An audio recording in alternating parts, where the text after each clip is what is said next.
Hey everyone, welcome back to my channel. Today we're diving into a topic that's both deeply unsettling and strangely captivating. Our obsession with serial killers.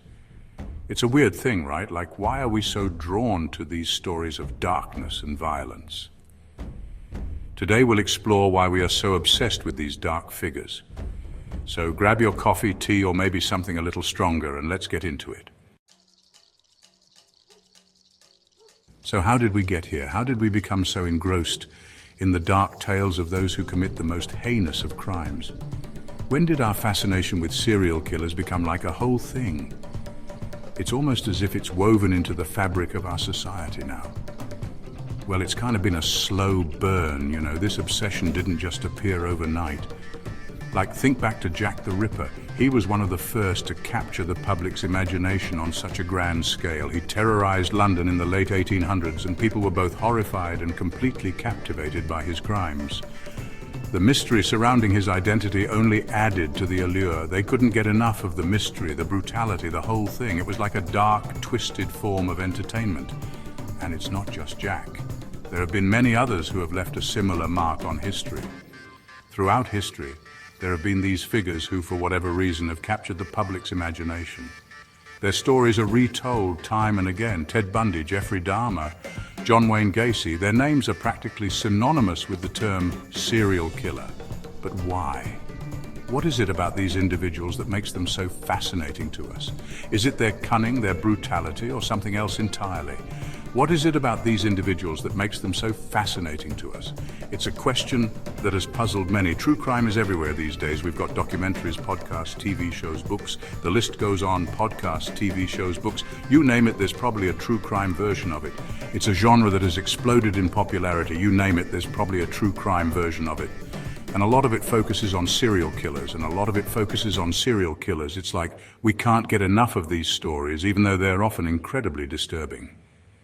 It's like we can't get enough of these stories, even though they're often incredibly disturbing. They tap into something deep within us. Part of it, I think, is the mystery. Serial killers often operate in the shadows, and their motives can be really hard to understand. Serial killers often operate in the shadows, and their motives can be really hard to understand. They're like puzzles that we're desperate to solve. We want to know why they did it, how they got away with it for so long, and what made them tick.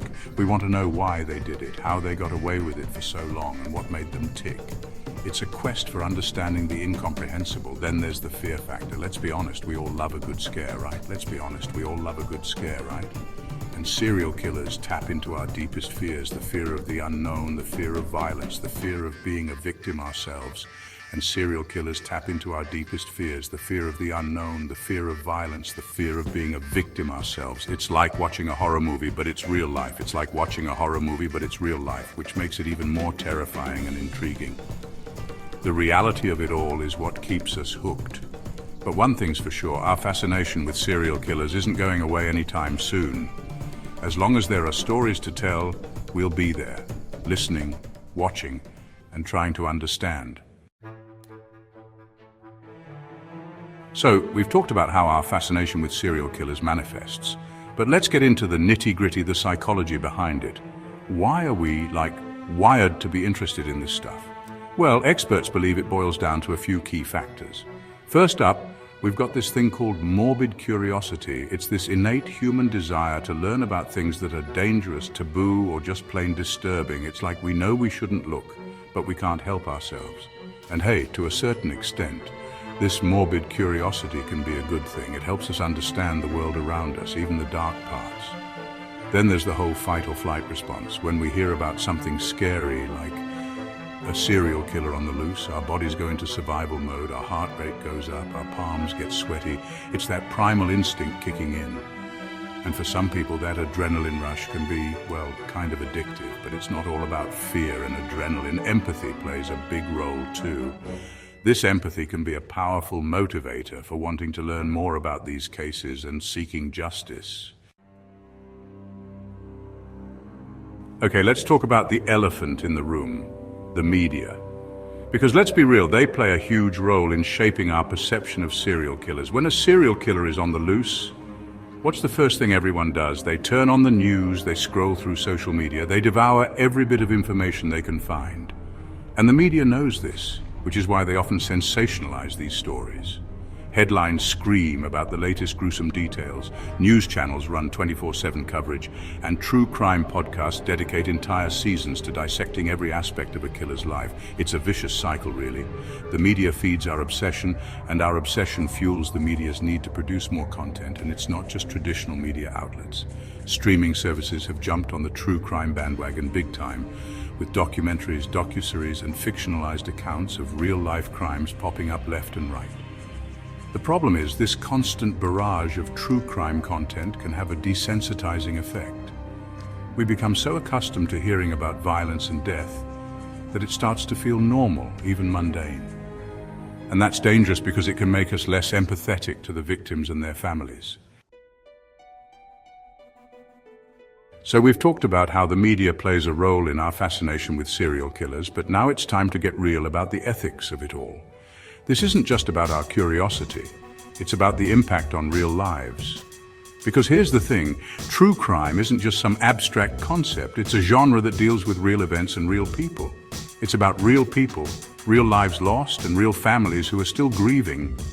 These are not just stories, they are painful realities for many, and it's really easy to forget that when we're caught up in the thrill of the mystery or the shock value of the details, the human element often gets lost. One of the biggest ethical dilemmas with true crime is the potential for re-traumatizing victims' families.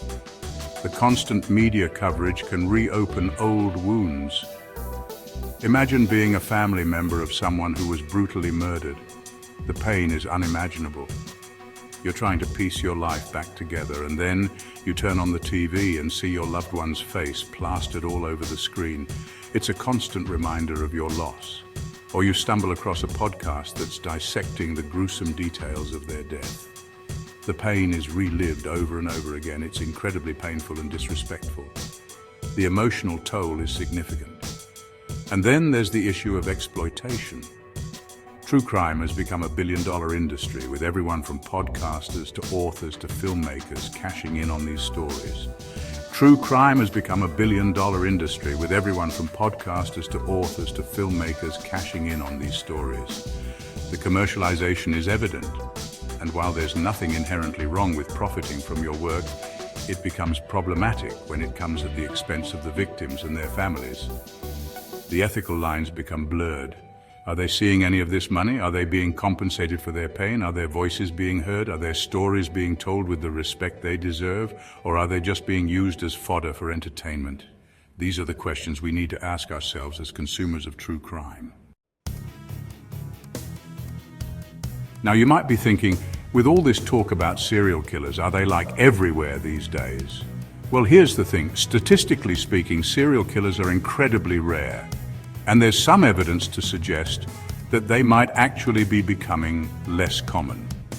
According to the FBI, the number of serial homicide cases has been declining for decades. In the 1970s and 80s, it wasn't uncommon to have hundreds of serial killer cases active at any given time, but these days that number is way lower. So why the decline? Well, experts point to a few possible factors. One is improved law enforcement techniques. With advancements in DNA technology, forensic science, and criminal profiling, it's harder for serial killers to operate without getting caught. Another factor is increased awareness. Thanks to the media, true crime documentaries, and podcasts, people are more aware of the signs of a serial killer, which makes it more difficult for them to blend in and avoid detection. But here's the thing, just because serial killers might be becoming less common doesn't mean they've disappeared entirely. So, we've covered a lot of ground today, from the history of our fascination with serial killers to the ethics of true crime consumption. But the big question remains, should we be concerned about this obsession? Is it harmful? Does it say something disturbing about us as a society? Well, like most things in life, it's complicated. On the one hand, our fascination with serial killers can be seen as a natural extension of our curiosity about the darker aspects of human nature. We're drawn to the extreme, the taboo, the things that make us uncomfortable. It's like staring into the abyss and trying to understand what makes it so terrifying. And to a certain extent, this fascination can be a good thing. It can lead to increased awareness about important issues like violence prevention, victim advocacy, and criminal justice reform. It can also inspire people to pursue careers in law enforcement, forensic science, and psychology, fields that are dedicated to understanding and preventing crime. But on the other hand, there's a fine line between healthy curiosity and unhealthy obsession. When we become too consumed by true crime, it can desensitize us to violence, normalize it even. We start to see the world as a much more dangerous place than it actually is, and we become more fearful and distrustful of others.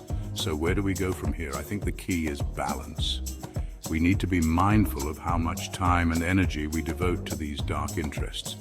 It's important to engage with true crime content critically and thoughtfully, rather than passively consuming it.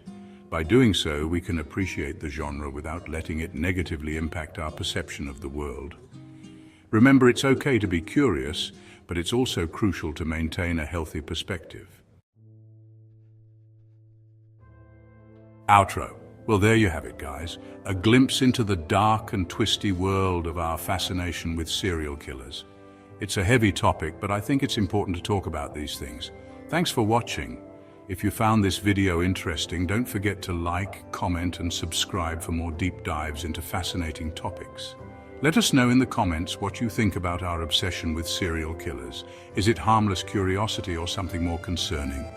And as always, stay curious, stay safe, and don't forget to lock your doors tonight.